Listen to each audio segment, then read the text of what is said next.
सबसे पहले मैं लोकसभा क्षेत्र दौसा की जनता का आभार व्यक्त करना चाहता हूं, जिन्होंने मुझे इस सदन में भेजा, और साथ में आपका धन्यवाद भी देना चाहूँगा कि आपने मुझे बोलने का अवसर दिया।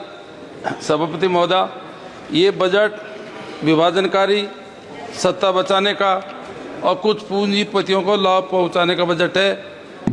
सभापति महोदय, बजट सिर्फ अपने सहयोगियों को खुश करने का बजट है।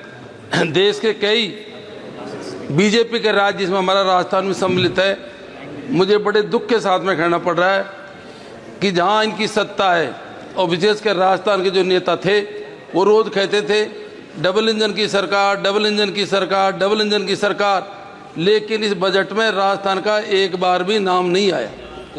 सभापति महोदय, ये किसानों की बात करते हैं।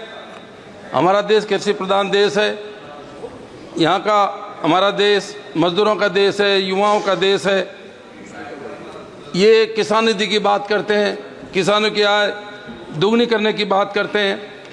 मेरा आपसे निवेदन है, आपके माध्यम से इनको कुछ करने की जरूरत नहीं है, केवल दो काम कर दो इसमें। जैसे हमारे नेता राहुल गांधी जी कह रहे थे, एक तो एमएसपी को लीगल गारंटी दे दो, और जिससे हम ऑटोमेटिक हम हमारे हिसाब से कर लेंगे।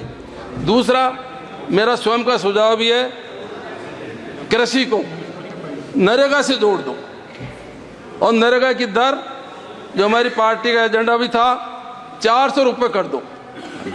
400 रुपये मजदूर की रेट कर दो, फिर किसान अपना आप ही संपन्न हो जाएगा। लेकिन ये बड़ी सोची समझी नीति के तहत जो इनकी मूल भावना है, ये कृषि का भी निजीकरण करना चाहते हैं। इन्होंने बजट में बोला है कि पूंजीपतियों के साथ में लेकर के उत्पादकता बढ़ाने का और अनुसंधान करने का इन्होंने जो मार्ग प्रशस्त किया है, उत्पादन बढ़ाने के नाम से और अनुसंधान के नाम से ये पूंजीपतियों को कृषि में शामिल करना चाहते हैं, ताकि किसान जो अपनी खेती का मामला है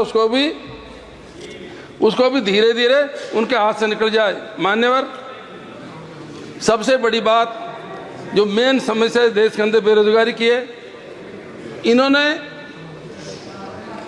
स्किल के नाम से और कौशल के नाम से ये चाहते हैं कि किसानों के बच्चे, गरीबों के बच्चे, एसटी के बच्चे इतना ही रोजगार करें ताकि वो कोई बड़ी बात सोच ही नहीं सकते, 10,000 15,000 की नौकरी करें।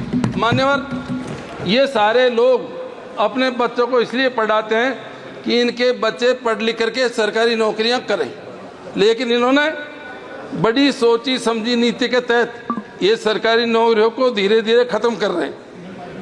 आज की तारीख में भी मैं समझता हूँ कि पूरे देश के अंदर करीब 30 लाख सरकारी नौकरियां बकाए हैं। अच्छा होता ये कहते कि आने वाले टाइम में हम 30 लाख पदों को भरेंगे, ताकि उसमें हमारे लोग, किसानों के बच्चे, गरीबों के बच्चे, एसटी के बच्चों को नौकरी मिलती और अपना जीवन यापन करते। ये बैकलॉग भरने की बात करते तो हम समझते कि ये हमारे पक्ष में, ये किसानों के पक्ष में। और सबसे बड़ी बात, निजीकरण के नाम, स्टार्टिंग में जैसे इस बार लोकसभा का चुनाव चालू हुआ, ये संविधान संशोधन की बातें कर रहे थे, ये आरक्षण खत्म करने की बातें कर रहे थे, लेकिन जैसे इनको पता लगा कि जनता का मूड क्या है, इन्होंने तुरंत यू टर्न लिया और ये आरक्षण बचाने की बात करने लग गए। ये कहने लगे कि हम आरक्षण के पक्ष में, यदि आप आरक्षण के पक्ष में हो तो आप ये सारे पब्लिक सेक्टर को खत्म क्यों कर रहे हो। ये कहते हैं हम आरक्षण खत्म नहीं करेंगे, ये पब्लिक सेक्टर को खत्म कर रहे हैं। इन्होंने एयर इंडिया बेच दिया, इन्होंने हवाई अड्डे बेच दिए, इन्होंने और हमारे पब्लिक सेक्टर बेच दिए। और सबसे बड़ी बात, बैंकों का मर्जर, बैंकों का मर्जर इन्होंने किया।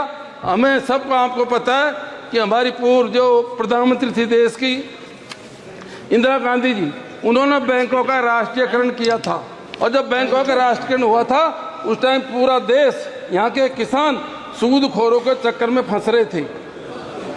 जैसे बैंकों का राष्ट्रीयकरण हुआ, देश की नीतियों में, देश के विकास में और रोजगार के मामले में लाखों लोगों को बैंकों के माध्यम से रोजगार मिला। लेकिन आपने वापस बैंकों का मर्जर करके, मैं कहूँगा बैंकों का मर्जर करके प्राइवेट बैंकों का बढ़ावा दिया और लाखों नौकरियां आपने खत्म करी। तो यह आपकी इस बात का घोतक है कि आप चाहते नहीं हो कि गरीब परिवारों के लोग नौकरियां लगे। आपने बंदरगाह बेच दिए, बैंकों का आपने मर्जर कर दिया, आपने एयर इंडिया की फ्लाइटें बेच दी, आप सारी जो सरकारी संपत्तियां उनका धीरे धीरे ओके आप बेचते जा रहे हो। सर एक मिनट, अभी सर मेरी मूल बात तो रहेगी जब पूरी बात बोल दो, बाकी बात छोड़ दो। हाँ सर, मेरी आपके माध्यम से यदि आप वास्तव हमारा भला चाहते हो तो एक तो जातिगत जनगणना और उसमें जो हमारा कोड है एसटी कोड अलग करवा दो, और दूसरी बात कई विभाग ऐसे हैं जिनमें अभी आरक्षण व्यवस्था नहीं है, और विशेषकर ये सही है कि देश के जितने भी टॉप पद हैं, हाई कोर्ट देख लीजिए, सुप्रीम कोर्ट देख लीजिए, देश के चीफ सेक्रेटरी देख लीजिए, बड़े बड़े पदों पे हमारे लोग हैं नहीं, और कई जगह आरक्षण व्यवस्था है भी नहीं। इसलिए मैं आपके माध्यम से ये चाहता हूँ जिस तरह से IAS की एग्जाम होती हैं उसी तरह से भारतीय न्याय सेवा के एग्जाम भी हों, ताकि कुछ गिने चुने 400-500 परिवार ऐसे होंगे जिनके लोग शुरू से आज़ादी से लेकर आज तक हाई कोर्ट का सुप्रीम कोर्ट का जज बनते आ रहे हैं। तो मैं समझता हूँ कि न्यायिक सेवा को भी जिस तरह से IAS की एग्जाम होती है उसी तरह से ले आए तो निश्चित ही हमारे लोगों को इसमें फायदा होगा। एक मिनट सर, मेरे से बहुत देर में नंबर आया, मेरा आपकी कृपा से एक बहुत बड़ा हमारे राजस्थान का मुद्दा है, बाढ़ग्रस्त क्षेत्रों का आपने नाम लिया है, सूखाग्रस्त क्षेत्रों का आपने नाम नहीं लिया। हमारे राजस्थान के अंदर सबसे बड़ी समस्या तो पानी की है, और पूरी राजस्थान के अंदर एक ERCP नाम से प्रोजेक्ट है, ईस्टर्न राजस्थान कैलार के नाम से प्रोजेक्ट है।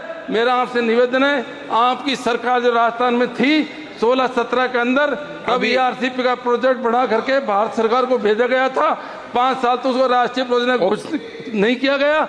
और अभी थोड़े दिन पहले जैसे ही सरकार दोबारा बनी थी तो KPC के नाम से उस प्रोजेक्ट का MOU हुआ है। उस MOU का आज हमको पता नहीं है। हमारा जो पहले प्रोजेक्ट था वो 50% डिपेंडेबिलिटी पे था, अभी जो MOU हुआ है वो 75% डिपेंडेबिलिटी पे हुआ है। उसमें हमको पीने का पानी नहीं मिलेगा, हमको सिंचाई का पानी नहीं मिलेगा। आपसे निवेदन है कि उस प्रोजेक्ट को दोबारा बनवाया जाए ताकि हमारा किसानों का भला हो सके। बहुत बहुत धन्यवाद।